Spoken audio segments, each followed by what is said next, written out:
Recibir al senador Daniel Olesker, economista, profesor titular de la Universidad de la República, para conversar un poco de lo que estamos viviendo en Uruguay, de lo que se está, de esta coyuntura tan extraordinaria, afectada por una pandemia a nivel, bueno, todas las pandemias son a nivel mundial, pero su componente nacional, pero también en el marco de un gobierno que aplica una política económica que cambia radicalmente en relación con lo que se había aplicado en los últimos 15 años. Bienvenido, Daniel, gracias por estar acá. No, muchas gracias a ustedes y es un gusto estar acá y un gusto estar contigo. Me acuerdo que cuando yo era un purrete, vos le habías puesto un nombre al modelo que aplicaron los partidos tradicionales antes del Frente Amplio, que se llamaba modelo LACE. A ver si no me equivoco, liberal, aperturista, concentrador y excluyente. Tal cual. Mirá muy bien aprendido, muy bien aprendido. ¿A este ya lo bautizaste? No, bueno, a este sí, en un trabajo que hice le puse dark, capaz que algún día, que quiere decir desestatizador, antipopular, represivo y concentrador. Porque, para ponerle algo nuevo, porque en realidad, si lo miramos desde la perspectiva estructural, es el modelo LACE, digamos, ¿no?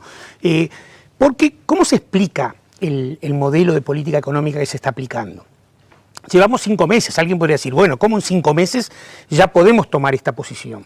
Y la podemos tomar porque si hacemos un mix entre la política presupuestal, si bien no sabemos el quinquenal, ya sabemos lo que está pasando este año, la política salarial, la política macro, así de evaluación, inflación y demás, y específicamente la política económica y social para actuar sobre los efectos económicos de la pandemia, podemos ver que todas ellas tienen un hilo conductor común, ¿no? Y antes de decir cuál es el hilo conductor común, quiero decir algo que me parece que es importante que la gente analice. La economía es una ciencia social, eso tú lo sabes bien y la mayoría de la gente lo sabe bien, por lo tanto, importa en el análisis la metodología con la cual tú te analizas. En general, la economía tradicional, la economía liberal, es fuertemente descriptiva. Entonces nos dice, sube el tipo de cambio, bajan los salarios, sube el desempleo, baja el euro, yo qué sé, pero no nos explican lo que pasa. Courier les decían, me acuerdo en las épocas, los 90, la economía tradicional es un sub y baja. Todo sube, baja, pero nadie sabe por qué sube ni por qué baja, y tampoco explica a qué grupos sociales les afecta o les beneficia el sub y baja, digamos. Nosotros vamos a un enfoque de economía política. La economía política básicamente es un enfoque que lo que pretende es mostrar quiénes son los grupos beneficiados y quiénes son los grupos perjudicados, cómo se relacionan las variables entre sí y al mismo tiempo qué relación hay entre esos grupos que se benefician o se perjudican con el Estado, o sea, con el hacedor de la política económica. Entonces, si miramos en esa perspectiva, veamos, primero, la política frente a la pandemia. La política frente a la pandemia fue... No, perdón, vamos primero a la política macro, porque la política macro empieza el 1 de marzo, o sea, antes de la pandemia. Básicamente lo que hay es un despegue del dólar, que dicho sea de paso, yo lo digo acá porque lo hemos dicho muchas veces, ya con el aumento del dólar que hubo entre marzo y mayo, cuando la ministra de Economía fue al Parlamento, dijo que había un 20% de atraso cambiario. O sea que no es imprevisible pensar que en el proceso de salida a la crisis económica de la pandemia haya otro empuje devaluatorio, porque si no, ¿por qué va a decir que está atrasado, no? O sea que todavía no se devaluó lo suficiente. Todavía no se llegó al equilibrio, según lo manifestó. ¿Y el equilibrio en qué número estaría? Es eso que yo te decía, del sub y baja, no sé cuál sería el número, pero si hoy está en 42, 43... Y hay que sumarle un 20%. Está un 20%, estaríamos en un 50. 50 pesos. Por eso. Uy. Entonces, dejan despegar el dólar, dejan que ese dólar influya vía productos de consumo en la inflación, no controlan los precios de los alimentos y además meten un aumento de tarifas públicas de 10% el 1 de abril. Ese mix de política macroeconómica significó, si uno dice, el 1 de marzo yo ganaba 100, hoy sigo ganando 100. Si yo soy un empresario que remarco precios, ganaba 100, hoy gano 107. Pero si soy un exportador que mis ingresos son en dólares, ganaba 100, hoy gano 115. Es decir, hay un proceso redistributivo que perjudica a los trabajadores y que beneficia básicamente al capital concentrado exportador que se beneficia de esa devaluación. Y en ese contexto, esa política macro, cuando viene la pandemia, se acompaña por más restricciones todavía. Yo publiqué hace poco, tú lo has dicho en algún programa también, que el informe cerrado a junio del Ministerio de Economía y Finanzas, pero yo ya podría decirte cuál es el informe a julio, gastó unos 250 millones de dólares entre seguros de paro, tarjetas, canastas, asignaciones familiares y renuncia fiscal. O sea, está sumado lo que no se cobró, no es solamente gasto efectivo. 250 millones de dólares es aproximadamente un 0,5 del Producto Bruto Interno.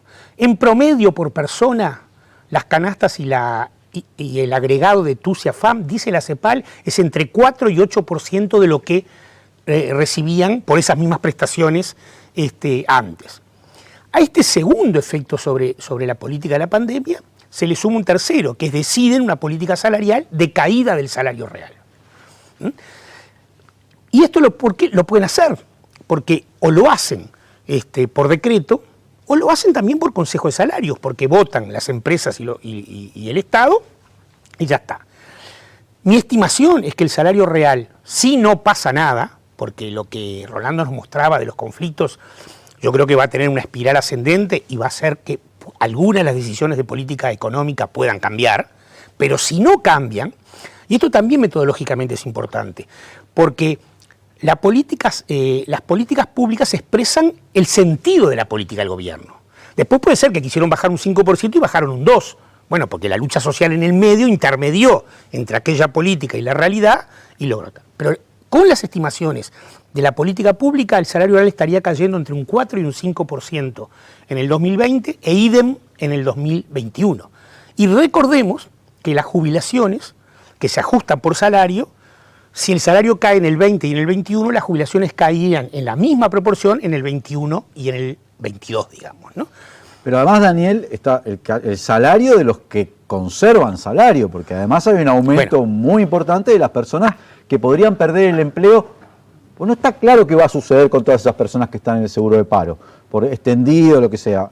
Muchas van a quedar sin empleo, ¿no? Yo creo que lo van a extender unos meses, entre otras cosas, para que no afecte las elecciones. Para que no afecte el 27 de septiembre, claramente, pero va a tener un efecto el año que viene. Por eso yo digo que en ese mix de política salarial y jubilaciones, política frente a la pandemia, política macroeconómica, ahora voy a la presupuestal, en este año todavía los seguros de paro están funcionando, y porque además 15 años de política económica que le permitió a la gente mejorar sus ingresos, hace que mucha gente enfrente esta coyuntura adversa con ahorros que fue generando en esta hora. Pero eso se termina en algún momento, se terminan los seguros de paro, se termina el ahorro. ¿Cuál es la perspectiva posterior para la política económica del gobierno? Es seguir bajando salarios, seguir bajando jubilaciones, y por lo tanto es una política, yo entiendo que entre marzo y agosto del 21, si nada cambia fruto de las luchas sociales, va a ser el peor momento económico para la clase trabajadora y para los sectores más vulnerables de la economía. Y a esto hay que sumarle el cuarto punto del mix, que es la política presupuestal. No sabemos qué se va a venir el quinquenio, pero ya sabemos lo que está pasando ahora. 15% de ahorro en los gastos de funcionamiento, 40% de ahorro en las contrataciones de servicios personales y 3x1 en las vacantes. En esto último se exceptúa a salud y a educación. Programas, por ejemplo, yo siempre pongo el mismo ejemplo. Uruguay Trabaja. Es un programa de 600 millones de pesos, por el cual la mayoría de los que ve esto lo debe conocer. 3.000 personas desocupadas de larga duración, o sea que están desocupadas hace más de 2 años, se presentan y luego se sortean esas 3.000 personas y tienen por 7 meses un ingreso económico y una capacitación y formación. Bueno, ese programa normalmente empezaba en abril. Todavía no empezó. Todavía ni siquiera se hizo el llamado para que las personas, o sea que son 600 millones de pesos que se los van a ahorrar este año y 3.000 personas que a lo sumo, si ponele que llamen ahora, capaz que octubre, noviembre, diciembre tienen 3 mesecitos de trabajo. Leí hace pocas horas, ¿no? Creo que este viernes creo que lo leí a Juan Pablo Labat, ex director de Evaluación y Monitoreo del Ministerio de Desarrollo Social, creo en Caras y Caretas lo leí, donde él decía, primero decía, estamos suspendiendo estos programas porque queremos, no sé, reevaluar, Pero ahora parece que en realidad lo suspendieron para ahorrarlos directamente hasta llegar al presupuesto. Vos estás con una hipótesis parecida, porque sí, con esto Uruguay trabaja... Yo creo que estoy con una hipótesis parecida. Es probable que en el quinquenal Uruguay trabaja pueda retornar. No sabemos cercanía si va a retornar o no. Bueno, pero otro ejemplo, saquemos del Mides, otro ejemplo es el sorteo de viviendas de junio, fue suspendido, ahora parece que se va a hacer en septiembre, ¿no? Pero siempre había 2 sorteos de 1000 cooperativas de vivienda que daban 2000, ahora va a haber uno solo de 1000. Entonces, efectivamente, ahí va a haber también un ahorro bastante importante. Y esto tiene una consecuencia muy grande que hay que ver. Cuando se hace el presupuesto quinquenal, el presupuesto es muy sabio en esto. El primer año de gobierno repite el gobierno anterior, de manera que la base con la que se hace el presupuesto quinquenal sea el último año del gobierno anterior. Después el gobierno puede hacer un presupuesto como quiera, subirlo, bajarlo, ¿no? Pero ahora ya la base no va a ser el 2019. La base va a ser el 20, pero el 20 no fue igual al 19. Va a ser 15% menos en gasto de funcionamiento, va a haber menos... Para. Vos decís que el ajuste que están planificando para el presupuesto se va a aplicar sobre el 85%. Para mí sí. Pero eso es un te lo contesto el sobreajuste. 31 de agosto cuando nos venga el presupuesto. Pero eso está en el pronóstico duro. Sí, es probable que en algunos lugares eso no se haga y se les dé el 2019 como base. Quizás, todos sabemos, porque han salido públicos, pero además de que han salido públicos lo sabemos, que los ministros del área social están bastante preocupados por el presupuesto que les va a tocar en este reparto, digamos, ¿no? Así que no sé qué va a pasar finalmente, pero la base del 21 va a ser un 20 reducido, digamos. Pero además se dice que en algunos ministerios y en algunas empresas públicas que van por otro carril, el 21 además va a tener un ajuste adicional sobre el ajuste del 20. Es que si no nos llegan a los 900 millones de dólares, nosotros les dijimos cuando hicieron la campaña electoral, 900 millones de dólares en Uruguay, pues en Uruguay tenés más o menos 18.000 millones de dólares de presupuesto, 17.000 millones de dólares de presupuesto. Pero tenés gastos que nosotros los economistas les llamamos endógenos, o sea, que aunque vos los quieras bajar, no pueden bajar, que es, por ejemplo, el ajuste de jubilaciones. Hay un informe académico, digo académico bien entre comillas, de Ceres, que dice que hay que repensar el cálculo de la jubilación en Uruguay. No el ajuste, porque si no tendría que ir a una reforma constitucional. Porque las jubilaciones de partida son muy altos en el salario que se pagaba. Tal cual así lo dice. O sea que también va a venir en esta famosa comisión de expertos por ahí un ajuste a la baja de las jubilaciones. Pero lo que yo quería decir es esto, de los 17.000 millones de dólares, si yo saco los gastos endógenos, y si saco los que ellos dijeron que no iban a reducir, o sea, salud, educación, vivienda, policía, Mides y NAU, me quedan más o menos que 900, no es el 5% del presupuesto, es el 25% de lo posiblemente atacable, digamos, para reducir. Pero ¿y sabés cuál es la otra? La otra es que en la campaña electoral dijeron que el salario real era un preciado tesoro del Uruguay y que no iba a bajar. Bueno, en el Consejo Superior del Salario del Sector Público del viernes pasado, asumieron que los trabajadores públicos tienen que perder salario, porque tienen que perder igual que los privados. O sea, y pensá que los salarios públicos son 1/3 del presupuesto, unos 5.000 millones de dólares.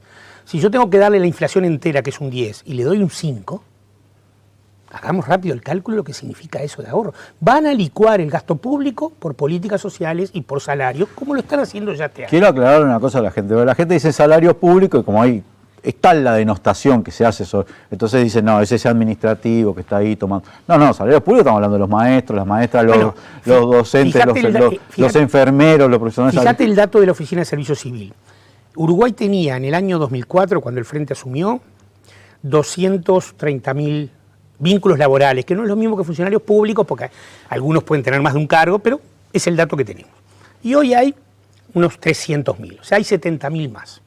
Ahora, si yo sumo las nuevas incorporaciones en salud, las nuevas incorporaciones en educación, las nuevas incorporaciones en el Mides y NAU, las nuevas incorporaciones en seguridad pública y todo el proyecto Agencia Nacional de Vivienda, tengo 73.000 funcionarios más. ¿Qué quiere decir esto? Que en el resto del Estado hoy hay 3.000 funcionarios menos que los que había en el 2004. O sea que La mayoría son, como tú decís, enfermeros, tecnólogos, maestros, docentes, policías, operadores penitenciarios, civiles, que no había, y que fueron llamados en el segundo gobierno del Frente, en el 2012-2013, cuando se crea el INR. Entonces, ese es el gasto que aumentó, y ese es el gasto sobre el cual van a ajustar. Y entonces, pero además acá hay un cuarto efecto, un efecto adicional sobre esto. Si yo bajo los salarios, si bajo las jubilaciones, si bajo el gasto público, que es muy comprador, las compras públicas son en Uruguay un factor muy importante de dinamismo Bajar económico. la recaudación también, ¿no? Bajo la recaudación y además bajo la demanda del mercado interno. Y ese mercado interno está compuesto por pequeñas y medianas empresas. Por eso yo digo que desde la perspectiva de la economía política, la política económica que se está aplicando a partir del mix de esas 4 grandes políticas, es básicamente para beneficiar al capital exportador con la devaluación y perjudica a los trabajadores y a las pequeñas y medianas empresas. Vos como profesor de economía, pero ahora te voy a tratar de ubicar en el plano del gurú, digamos. ¿Pensás que esto, que en teoría se justifica por el alto déficit fiscal, termina a la larga reduciendo el déficit o aumentándolo? Te lo pregunto porque en Argentina el gobierno de Macri, que hizo más o menos lo mismo, dijo ajusto, finalmente la caída de la recaudación fue tal que terminó aumentando el déficit, ¿no? Y además siendo un sobreendeudamiento que, sí, como conocemos, ¿no? Sí, bueno, en este caso, la comparación entre el déficit que vamos a tener en el 2020 con respecto al 2019 está afectado por la pandemia, digamos, ¿no? Pero si lo miramos, tratamos de hacer de una abstracción. Con el fenómeno de la pandemia, obviamente, el déficit va a ser más alto, eso no hay ningún lugar a duda, eso es obvio. Pero si lo tratamos de abstraer de la pandemia, tratamos de ver las cosas que efectivamente incidirían si no estuviera la pandemia, es bastante probable que el efecto fiscal de estas medidas, que el efecto económico de estas medidas, en tanto son contractivas, tenga un efecto sobre la recaudación y sobre el gasto que el Estado tiene que hacer en seguros de desempleo, que amortiguara, quizás no lo evitara totalmente, pero amortiguara el aumento, digamos, de la reducción del déficit fiscal. O sea, yo no creo que con estas medidas ataquen mucho el déficit fiscal, para nada lo creo. Y además yo pienso, porque también está la discusión, cómo salimos de esto, ¿no? ¿Cómo salimos de esto? Entonces, bueno, ¿cómo salimos en términos de lo que yo creo que va a ser la salida, no lo que yo desearía, digamos, ¿no? Ah, claro. ¿Cómo pensás que el gobierno planifica salir de esta situación? Yo creo que el AC2, que yo ahora le llamé DARC, el AC2 va a tener un crecimiento, viste que los economistas ahora todo lo hacen en letras, ¿no? Entonces dicen, la salida va a ser en V, puede ser en W o en L, para que los que escuchan sepan. En V, ¿qué quiere decir? Que caímos muchísimo, pero después rápidamente volvemos al punto de partida, ¿no? Por eso es una V, digamos. La W es un poquito menos optimista, dice, caemos mucho, crecemos un poquito, rebotamos, pero volvemos a caer y al final terminamos saliendo, pero en un plazo mayor. Y la L es la muerte, ¿no? O sea, caíste y después quedaste estancado. Está digamos, claro. ¿no? Yo creo que va a ser o en V o en W, pero es mucho más importante si es en V o en W, es quiénes se van a beneficiar de la salida. Y básicamente, como lo dije hoy, en términos de clase y de economía política, se van a beneficiar los grandes exportadores, ¿no? Porque van a tener un dólar más caro, ¿no? Van a tener salarios más bajos, y en dólares ni hablar, porque si los salarios caen en términos de inflación, van a caer más en términos de dólares. Van a tener costos mejores, digamos, para enfrentar, digamos, la recuperación. Y en algún momento la demanda externa va a empezar a recuperarse, digamos, ¿no? Eso también es bastante obvio. Entonces, claramente que hay un sector que se va a beneficiar de eso y lo va a hacer en base a la caída de los salarios y la quiebra de muchas pequeñas y medianas empresas. Esto ya se dice. Siempre que hubo crisis pasó esto, ¿no? O sea, esto es como, te lo dejo como una última pregunta, a ver si vos, porque voy nuevamente a la memoria, claro, porque como Dark, los que han visto la serie saben, ¿no? Que es una especie de jugada entre el tiempo, ¿no? No, pero va, vuelve, es difícil de entender, ¿no? No es para cualquiera. pero está claro que hay como una cosa de ir y volver en el tiempo. Esto es como volver en el tiempo. Esto es de alguna manera ese fenómeno que se produjo en los 90, donde crecía la economía, pero aumentaba la desigualdad. O sea, ese rebote en B podría decir que la economía va a crecer, pero transfiriendo plata de los las mayorías populares a sectores cada vez más concentrados. Sí, tiene dos similitudes con los 90. Una es claramente esa. La economía crece, ¿ah? Pero la desigualdad también crece, ¿no? Y los salarios prácticamente permanecieron estancados. O sea, crece para unos pocos. En la década del 90 los salarios empezaron en 100 y terminaron en 105, después de 10 años de crecimiento. Mientras el producto creció más de 60%, los salarios crecieron solo el 5%. Y el desempleo aumentó entre el 90 y el 99. O sea que tiene esa similitud. Pero tiene una segunda similitud, que es muy importante, que es que la calle Herrera hizo un gran ajuste a la baja en los 2 primeros años del gobierno. Los peores años para la gente fueron el 91 y el 92. Y eso es muy similar a lo que yo digo del 20 y el 21. Después, en el 93 empezaron a recuperar, claro, sobre una base que estaba allá abajo, y vos mirás, si vos engañosamente mirás comparar el gasto del 94 con el 90, están más o menos parecidos. Pero claro, después de esa enorme caída al principio, sumándole algunas huelgas muy importantes como la del 93 en el sector, en la educación, que fue muy importante para revertir, y la del 94, ese proceso. Pero tiene esas dos similitudes, un ajuste muy grande al principio para luego recuperar sobre una base muy baja y tratar de contentar a la gente de cara a la elección siguiente, ¿no? Claro, Daniel, porque el fruto cae cerca del árbol, Claro. ¿no? Porque la tercera similitud están los apellidos, ¿no? No se puede obviar eso. Pero te quiero decir que en este caso hay una presencia, los apellidos de los presidentes son los mismos, obviamente, ¿no? Pero en el elenco gubernamental, este elenco es mucho más de clase que el elenco de los 90. Está mucho más vinculado al sector empresarial, está mucho más vinculado a los posgrados en universidades privadas del riñón de las empresas, digamos. Este periodo es aún, ya no desde el punto de vista objetivo económico, sino desde el punto de vista subjetivo de las personas que son hacedores de la política, mucho más de clase que el de los 90. Ah, me dejás helado. Digamos que socialmente está todavía más a la derecha que el padre, podríamos decirlo, en términos de composición, digamos. Bueno, yo hice un tuit medio en broma diciendo que la calle Herrera creó el INEFOP, en aquel momento se llamaba Junta de Empleo, y le dio, digamos, una UR por persona que se iba a capacitar como viático, y lo bajó a 95 pesos. O sea que ese era un ejemplo para mostrar que su visión era así, más concentradora. Muchas gracias, Daniel, por habernos acompañado. Ha sido un gusto tenerte acá. Igualmente. Y gracias a todos los que nos están mirando y todas los que nos están mirando. Seguí poniendo el hashtag Legítima Defensa. Vamos a un corte y enseguida volvemos con más Legítima Defensa.